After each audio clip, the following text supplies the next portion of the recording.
दोस्तों, इस रिपोर्ट को बताने से पहले मैं आप लोगों से एक छोटा सा सवाल पूछना चाहता हूं कि क्या 2021 में साउथ इंडस्ट्री बॉलीवुड के षड्यंत्र के माया जाल को तोड़ पाएगी। दोस्तों, मैंने ये सवाल आप लोगों से क्यों पूछा है, इसका कारण भी मैं आपको बताता हूं। दोस्तों, आपको तो पता ही है कि आज तक बॉलीवुड के बड़े बड़े मेकर्स, बॉलीवुड के बड़े बड़े स्टार साउथ इंडस्ट्री को ये बोलकर हमेशा से छोटा बताते रहे हैं कि भाई ये तो रीजनल इंडस्ट्री है, यहां पर तो रीजनल फिल्में बनती हैं। और दोस्तों, समय की विडंबना को देखिए कि भैया कल तक जो बॉलीवुड जिस इंडस्ट्री को रीजनल इंडस्ट्री बताते हुए नहीं थकती थी, आज वही बॉलीवुड इस रीजनल इंडस्ट्री की फिल्मों का रीमेक कर रही है, और वो भी भैया बिना शर्म के। यानी कि भैया लगातार इन दिनों बॉलीवुड में कई सारी साउथ की फिल्मों का रीमेक बन रही है, लेकिन भैया हमारी जो बॉलीवुड है वो हमेशा से साउथ इंडस्ट्री को यही बोलती आई है कि भैया ये तो रीजनल फिल्मों की इंडस्ट्री है। तो दोस्तों, अगर हम बात करें भैया रीमेक फिल्मों की, तो भैया अगर बात यहीं तक रहती तो ठीक था, लेकिन भैया जब यही रीजनल फिल्में हिंदी में रिलीज होने जाती हैं हिंदी के सर्किट में, तो भैया बॉलीवुड के बड़े बड़े मेकर्स इन फिल्मों को रिलीज नहीं होने देते हैं। और उनकी मंशा बस यही होती है कि भैया जितना जल्दी हो सके इन फिल्मों को अपने सर्किट से हटा दिया जाए। यानी कि भैया इन फिल्मों को लेकर लगातार बॉलीवुड के बड़े बड़े मेकर्स षड्यंत्र करते नजर आए हैं कि भैया जब ये फिल्में सिनेमाघर में रिलीज होंगी तो नो डाउट ऑडियंस का ध्यान ये फिल्में अपनी तरफ खींचेंगी, और उसके बाद से बॉलीवुड का जो बना बनाया मार्केट है वो टूट जाएगा। यानी कि भैया जो पैसा हम लोग भैया इन फिल्मों का रीमेक बनाकर कमा रहे हैं, भैया वो हम कैसे कमाएंगे। तो दोस्तों, ये खेल तो लंबे समय से चल रहा है, लेकिन भैया अब इस खेल को लेकर दर्शक भी सवाल पूछने लगे हैं कि भाई 2021 में तो साउथ इंडस्ट्री की बड़ी बड़ी फिल्में आने वाली हैं, तो क्या ये फिल्में भी बॉलीवुड की ही फिल्मों की तरह बॉक्स ऑफिस पर रिलीज होंगी? क्या इन फिल्मों के साथ वैसा अन्याय नहीं होगा जैसा कि भैया केजीएफ के चैप्टर 1 के साथ हुआ था, साहो के साथ हुआ था, अवने श्रीमन नारायणन के साथ हुआ था, और भाई सेरा नरसिम्हा रेड्डी के साथ हुआ था। तो दोस्तों, इन फिल्मों के साथ क्या हुआ, चलिए मैं एक एक करके आपको बताता हूं।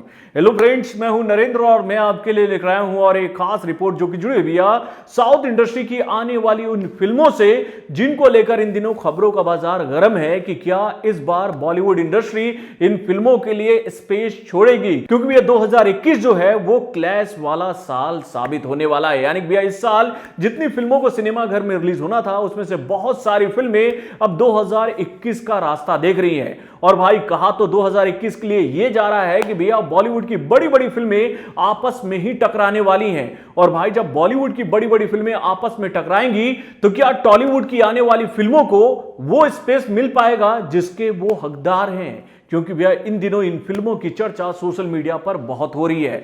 तो दोस्तों, इन्हीं बातों को लेकर दर्शक ये सवाल पूछते नजर आ रहे हैं कि भैया क्या होगा RRR के साथ, क्या होगा केजीएफ के चैप्टर 2 के साथ, क्या होगा पुष्पा के साथ, क्या होगा राधे श्याम के साथ?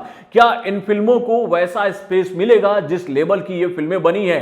क्योंकि भैया ये सारी की सारी फिल्में बिग बजट की मूवीज है। तो भैया ये सवाल क्यों पूछे जा रहे हैं? तो भैया बॉलीवुड का जो ट्रैक रिकॉर्ड रहा है टॉलीवुड की फिल्मों के लिए वो अच्छा नहीं रहा है। तो दोस्तों, मैं अपने खबर की शुरुआत करूंगा केजीएफ के चैप्टर 1 से। दोस्तों, आपको तो याद होगा कि केजीएफ का चैप्टर 1 जब रिलीज हुआ था 2018 में, तो भाई इस फिल्म को वो सपोर्ट नहीं मिला सिनेमाघर में जिसका ये हकदार था। यानी भैया जब यह फिल्म सिनेमाघर में आई थी तो उसी वक्त शाहरुख खान की मच अवेटेड फिल्म यानी कि जीरो ने भी बॉक्स ऑफिस पर एंट्री मारी थी, और भाई जीरो के वजह से ही इस फिल्म को भाई हिंदी सर्किट में केवल 1500 स्क्रीन मिला था। और भाई इतने कम स्क्रीन उसके बावजूद इस फिल्म ने जो धमाका किया था उसकी धमक आज भी सुनने को मिल रही है, जब यह बात सबको पता चल चुकी है कि भैया इस फिल्म का पार्ट 2 बहुत जल्दी आने वाला है। यानी कि भैया इतने कम स्क्रीन के साथ इस फिल्म ने हिंदी सर्किट में ही 44 करोड़ 42 लाख रुपए का बिजनेस किया था। सोचिए, केवल 1500 स्क्रीन में इस फिल्म का इतना कलेक्शन हिंदी बेल्ट में ही हो गया था।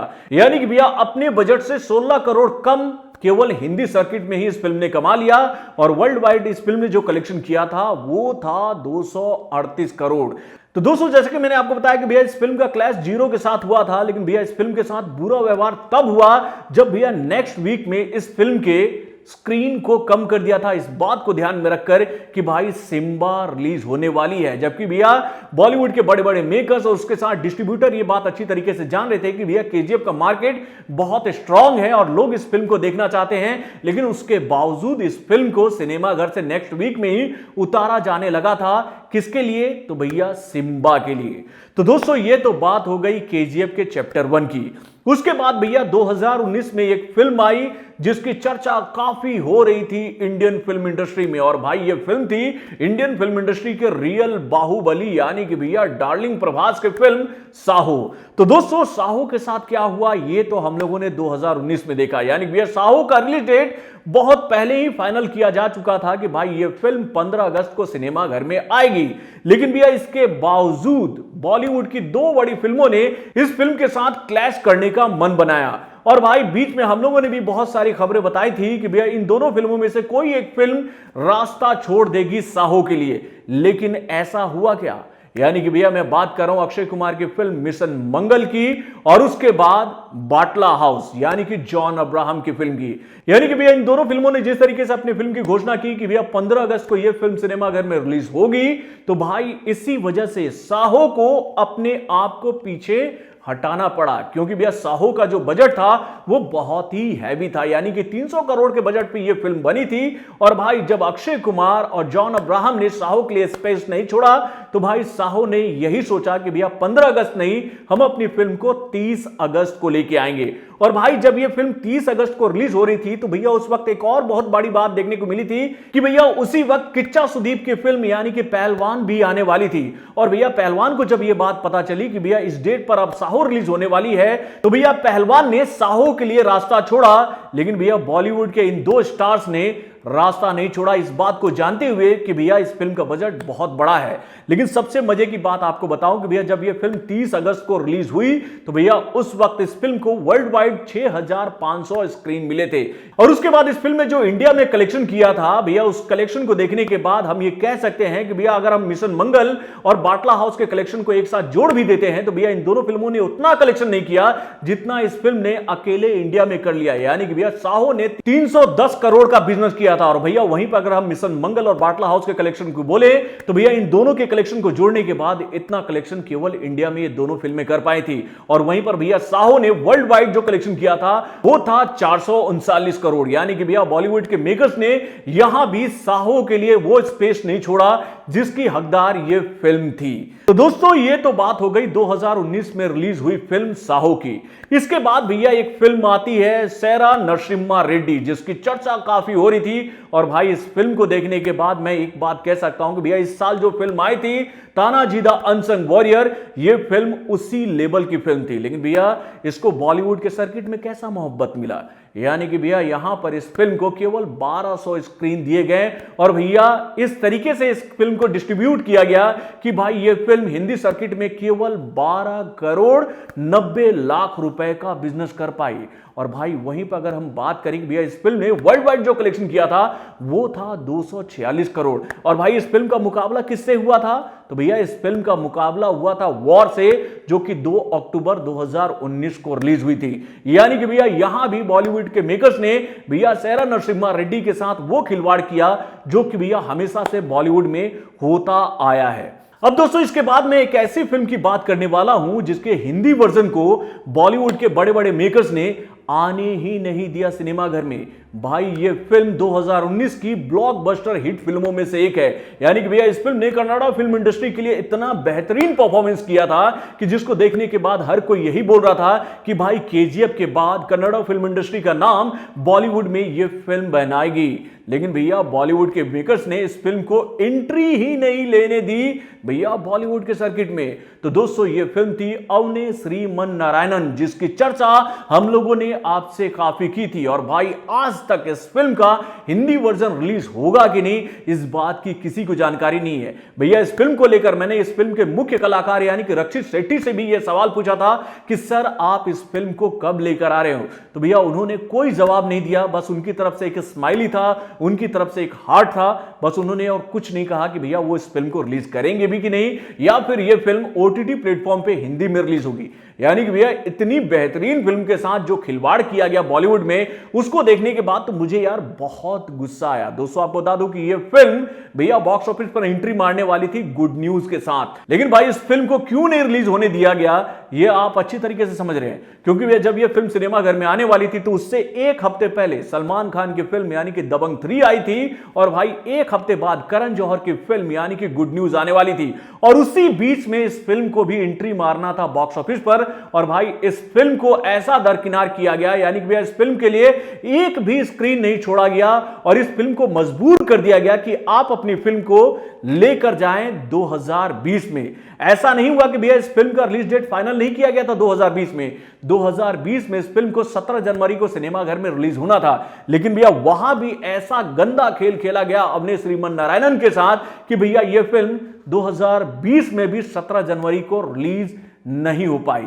और भाई सबसे मजे की बात बताऊं कि भैया इस फिल्म को अगर इंडिया में टोटल कितने स्क्रीन मिले तो वो भी ताज्जुब करने वाली बात है, केवल 1100 स्क्रीन मिले, और वहीं पर ओवरसीज में इस फिल्म को केवल 200 स्क्रीन मिले, यानी कि 1300 स्क्रीन के साथ ये फिल्म सिनेमाघर में एंट्री मारती है और भाई ब्लॉकबस्टर हिट फिल्म साबित होती है। यानी कि भैया 1300 स्क्रीन के माध्यम से इस फिल्म ने वर्ल्ड वाइड जो कनेक्शन किया था वो था 74 करोड़ 50 लाख रुपए, यानी कि और अपने बजट से 2 गुना ज्यादा का बिजनेस किया था।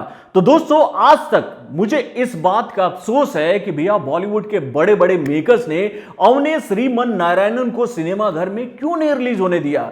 भैया क्या वो इस फिल्म के मेकिंग स्टाइल से, इस फिल्म के बेहतरीन कहानी से, इस फिल्म के एग्जीक्यूशन से, इस फिल्म के एक्टर के परफॉर्मेंस से इतना घबरा गए थे कि भैया उनको डर लगने लगा इस बात का कि भैया हम लोगों ने यश को एंट्री मारने दी बॉलीवुड के सर्किट में, उसने ऐसा धाक जमाया कि भैया 2020 में बॉलीवुड की किसी फिल्म की जितनी चर्चा नहीं हो रही थी उससे ज्यादा केजीएफ के चैप्टर 2 की हो रही थी, क्योंकि भैया यह फिल्म भी कन्नड़ा फिल्म इंडस्ट्री की एक बेहतरीन फिल्म है। तो दोस्तों इतने घबरा के हमारे बॉलीवुड के बड़े बड़े मेकर्स ने भैया अवने श्रीमन नारायणन को सिनेमाघर में नहीं आने दिया, और उससे पहले जितनी बड़ी बड़ी फिल्में रिलीज हुई सिनेमाघर में उन फिल्मों के साथ ऐसा सौतेला व्यवहार किया गया कि भाई वो फिल्में चाह कर भी बॉलीवुड के सर्किट में अच्छा इनकम नहीं कर पाई।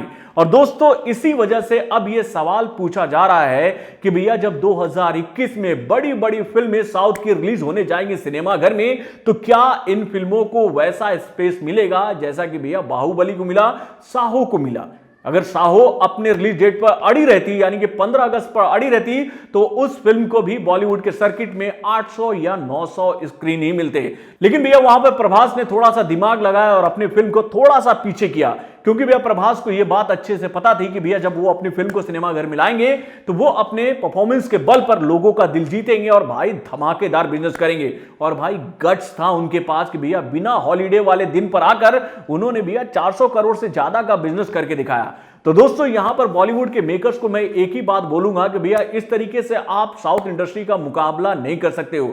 आप साउथ इंडस्ट्री का मुकाबला अपनी क्रिएशन, अपनी क्रिएटिविटी के माध्यम से कर सकते हो, ना कि कॉपी पेस्ट वाली फिल्मों से। यानी कि भैया कल तक आप जिस इंडस्ट्री को भैया रीजनल इंडस्ट्री बताते रहे हो, जिनकी फिल्मों को आप रीजनल लैंग्वेज की फिल्में बताते रहे हो, और आज पूरा इंडिया यह बात अच्छी तरीके से जान चुका है कि भैया आज आप उन्हीं रीजनल फिल्मों का रीमेक बनाकर भैया कबीर सिंह की तरह यहां पर मोटा पैसा कमाना चाहते हो। दोस्तों यहां पर तो एक व्यूअर के तौर पर मैं एक ही बात कहूंगा कि भाई हमें क्या चाहिए, हमें अच्छा कंटेंट, अच्छी कहानी, अच्छी फिल्म चाहिए, चाहे वो साउथ की हो चाहे वो बॉलीवुड की हो। जहां की भी फिल्म अच्छी होगी उसकी हम तारीफ जरूर करेंगे। तो आप अपने कमेंट के माध्यम से हमें जरूर बताइएगा कि आप मेरी बातों से कितना इत्तेफाक रखते हैं। तो बॉलीवुड से जुड़े और भी कई सारे खबरों को जानने के लिए हमारे चैनल वारुण जंक्शन को लाइक सब्सक्राइब करना ना भूलें, और हमारे अपडेट्स को जानने के लिए बेल आइकन को जरूर दबाएं।